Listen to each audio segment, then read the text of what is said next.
9 September 2025 কাতারের রাজধানী দোহার একটি বাড়িতে প্যালেস্তানীয় সন্ত্রাসবাদী গোষ্ঠী হামাসের কিছু নেতা আলোচনায় বসেছিল। এদের মধ্যে কুখ্যাত সন্ত্রাসবাদী খালিল আল হায়াও ছিলেন। এই সন্ত্রাসবাদী নেতা 2025-এর পূর্ব জেরুসালেমের নিরীহ মানুষদের ওপর গুলিবর্ষণের জন্য দায়ী ছিলেন। এবার তেল আবিবের থেকে F-35 এবং F-15 যুদ্ধবিমান উড়ল। লক্ষ্য দোহা। বিকেল 3:46 নাগাদ ওই বাড়িকে লক্ষ্য করে 10টি ক্ষেপণাস্ত্র ছোড়া হলো। এই ঘটনায় 4 জন হামাস নেতা সহ 6 জন নিহত হয়, যাদের মধ্যে একজন কাতারের সেনা সদস্য ছিল। এই ঘটনার 6 দিন পর 15 সেপ্টেম্বর কাতারে হামাস নেতাদের ওপর বিমান হানার পর জরুরি ভিত্তিতে OIC বা অর্গানাইজেশন অফ ইসলামিক কোঅপারেশন ও আরব লীগের আন্তর্জাতিক সম্মেলন আহ্বান করা হয়। এই সম্মেলনে পাকিস্তানের প্রতিরক্ষামন্ত্রী খোয়াজা আসিফ এবং পাকিস্তানের প্রধানমন্ত্রী শাহবাজ শরীফ সহ ইসলামিক দেশগুলির নেতারা বলেন যে কাতারে ইসরায়েলের বোমাবর্ষণ তাদের সার্বভৌমত্বের উপর আঘাত এনেছে। তাই সমস্ত ইসলামিক জোটকে একজোট হয়ে ন্যাটো বা মার্কিন সামরিক জোটের মতো সামরিক জোট গঠন করতে হবে এবং তাতে ন্যাটোর মতো গঠনতন্ত্রের আর্টিকেল 5 মতো সুবিধা অন্তর্ভুক্ত করতে হবে, যাতে ইসলামিক ন্যাটোর সদস্য অর্থাৎ 40টি মুসলিম দেশের সংখ্যাগরিষ্ঠ দেশ, তার মধ্যে কোনো একটি দেশ যদি অন্য দেশের দ্বারা আক্রান্ত হয়, তৃতীয় কোনো দেশের দ্বারা, তবে সমস্ত সদস্য দেশ একসাথে ওই দেশের বিরুদ্ধে সামরিক অভিযান চালাবে। তার পরপরই 27 সেপ্টেম্বর সৌদি আরব ও পাকিস্তানের মধ্যে এক প্রতিরক্ষা চুক্তি স্বাক্ষর করা হয়, যাতে ওই দুই দেশের মধ্যে একটি দেশ তৃতীয় কোনো দেশের দ্বারা আক্রান্ত হলে উভয় দেশের উপরই তা হামলা বলে বিবেচিত হবে। এর ফলে পাকিস্তান সৌদির কাছ থেকে প্রয়োজনীয় ত্রাণ পাবে, যার মধ্যে অর্থনৈতিক ত্রাণই প্রধান, এবং তার ফলে তারা মার্কিন উন্নত সামরিক অস্ত্র কিনতে পারবে, জ্বালানি নিরাপত্তা পাবে। অন্যদিকে সৌদি আরব সামরিক প্রশিক্ষণ, পারমাণবিক সুরক্ষা ও আঞ্চলিক তথা বিশ্ব রাজনীতিতে অ্যাডভান্টেজ পাবে।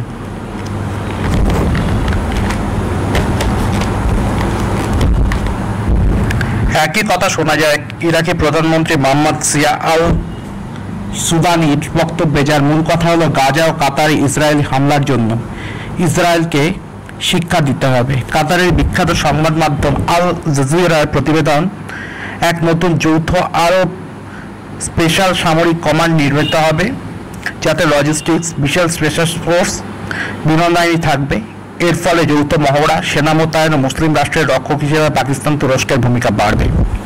এখন প্রশ্ন হলো, ইসলামিক ন্যাটো বা আরব ইসলামিক টাস্ক ফোর্স ভারতের জন্য কতটা সংকটময় পরিস্থিতি তৈরি করতে পারে? এর অনেকগুলো প্যারামিটার রয়েছে। আমরা বিভিন্ন অ্যাঙ্গেল থেকে এই বিষয়টিকে বিশ্লেষণ করব। প্রথমত, ইসলামাবাদ এই জোটকে ভারত বিরোধী মঞ্চ হিসেবে ব্যবহার করতে চাইবে। দ্বিতীয়ত, এর ফলে পাকিস্তান, বাংলাদেশ, মালদ্বীপ, মালয়েশিয়া এর মতো দেশ যেখানে ভারত বিরোধী শক্তি সক্রিয়, তারা এই জোটের মধ্যে থেকে ভারত বিরোধী অবস্থান ও কার্যকলাপ চালিয়ে যাবে। তৃতীয়ত, এতে চীন এই মঞ্চে নিজের প্রভাব বাড়ানোর চেষ্টা করবে। চতুর্থত, আমি খুব একটা আশ্চর্য হব না যদি অদূর ভবিষ্যতে বাংলাদেশে পাক সেনাঘাঁটি করে। এতে উত্তর পূর্বের জঙ্গি গোষ্ঠী ও ভারত বিদ্বেষী মুসলিম চরমপন্থী গোষ্ঠীগুলি অক্সিজেন পাবে। ভারতের আভ্যন্তরীণ স্থিতিশীলতা এর ফলে বিঘ্নিত হতে পারে।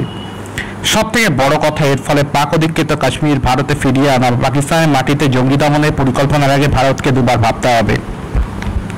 তবে আশার কথা একটাই, যে আরব দেশগুলোর সাথে ভারতের সম্পর্ক এখনো যথেষ্ট উষ্ণ। দ্বিতীয়ত, এই জোট গঠন করা এত সহজ নয় যতটা বলা হচ্ছে। তার পেছনে আসে মধ্যপ্রাচ্যের দেশগুলোর মধ্যে প্রতিদ্বন্দ্বিতা, জোটের স্বার্থের দ্বন্দ্ব, বিভিন্ন পারস্পরিক ধর্মীয় বাধা এক অন্যতম প্রধান সমস্যা।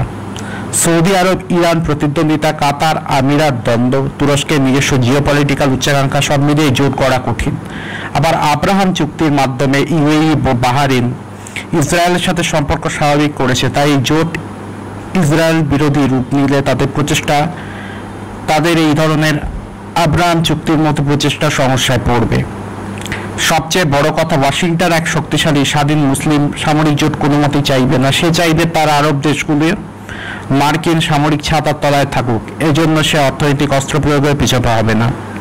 এছাড়া এই জোট গঠন ব্যয়বহুল বটে, কেননা এই জোটে যেমন আরব দেশগুলোর মতো অর্থনৈতিকভাবে এগিয়ে থাকা দেশ আছে, তেমনই পাকিস্তান, বাংলাদেশ, আফ্রিকার মতো পিছিয়ে পড়া দেশের সংখ্যাও কম নয়।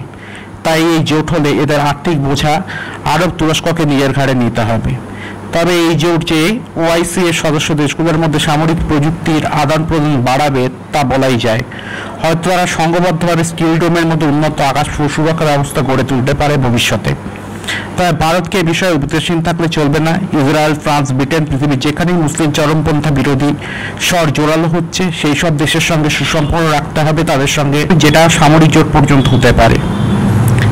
আজ এ পর্যন্তই থাকুক, সকলে ভালো থাকবেন। এই বিষয়ে আপনাদের কি মত কমেন্টে জানান। জয় হিন্দ।